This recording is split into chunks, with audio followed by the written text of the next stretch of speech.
Cherry stones are poisonous inside. They have cyanide inside of the cherry stones. But there was also used back then in the history, in the American and English history. We want to try today a recipe with the cherry stones and the poison inside and try out how they taste back then. We will do a cherry brandy, and this was brought by the English people in the English army to America and was very famous in the early America and the time of the first settlers.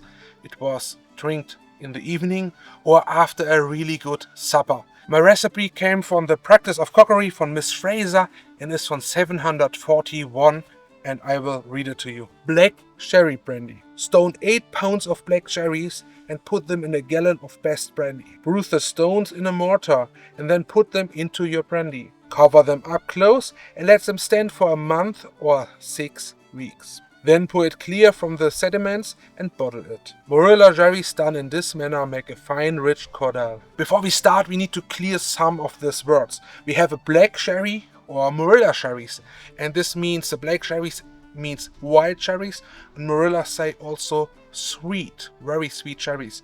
And I am so lucky enough, I have one of my trees in the garden. There is a wild cherry and they have really sweet cherry fruits. And this is what we use today. The second thing is to take the best brandy, and I have decided to take a brandy that is like a middle class, that was stored a few years in a barrel but not 20 like the best. And I think this is maybe very close to that what they have used back then. In the first step, I take so much cherry that I think that I need for this recipe and then stone them. I collect the stone in one jar and the stone cherries in another jar. Then is coming the stones in the mortar, and I just beat them a little bit that the stones are broken. The alcohol take all the ingredients out of the broken stones and is enough if it's broken, but it is easier to clarify later the brandy with not powdered stones. Now we need to talk about the bottle what I use today. This is a typical bottle about this time, and this was produced for the people that are living on the ships. Because the ship is moving the whole time, a normal bottle will fall down very fast. But because the main weight of this bottle is down and the ship is moving, the bottle will still stand. And I have one of this bottle, and I think this is perfect for this experiment. First I put the mortared cherry stones in the bottle, that the stones are even in the bottom of the bottle. Then I put so much cherries inside that the bottle is filled up to 2/3 of the bottle. Why 2/3? In the recipe is written 8 pound cherry to 1 gallon of brandy, and it is even like 50-50. And because there is a little bit space between the cherries, I hope that I come very close to this point, half and half, when I make 2/3 of the bottle with the cherries. And then I put my brandy on top until the bottle is full and close the bottle up and let it stand for the next weeks. Warning! I crashed the pits of the cherries, and the pits of the cherries are dangerous. Inside is a poison, cyanide, and if you eat or drink too much of them, you will die. And I have calculated this risk for me and myself, but I ask you, please never do this at home. Can be very dangerous.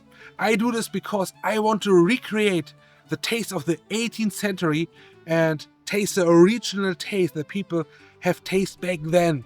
And if you want to learn more about this time and how the food was produced, the people live, how they made their clothes, then you can subscribe this YouTube channel now. After weeks of aging, all the cherries and pits must now be removed. The best way is through a historical kitchen lying cloth. I place the cloth over a bowl, pour in the cherries with the brandy and press everything carefully.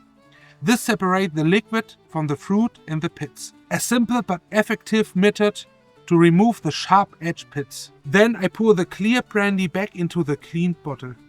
This preserves the full aroma of the fruits while removing the pits. Now it's time for the first sip. This brandy is complex, very fruitful, not too sweet, a little bit sour, and you have a bitterness in the background. And this is very clear. I think this came from the pits and maybe from the cyanide. They give the typical bitter note, but it is incredible good. And I can imagine how a worker or a landowner after a long working day is happy to drink a so rich, complex brandy in the evening. Wonderful. But this is not the only recipe that I have produced on this YouTube channel. I have produced a meat, you can see this here, from an original recipe from 717 with the original methods. It's a wonderful recipe and you can do it at home.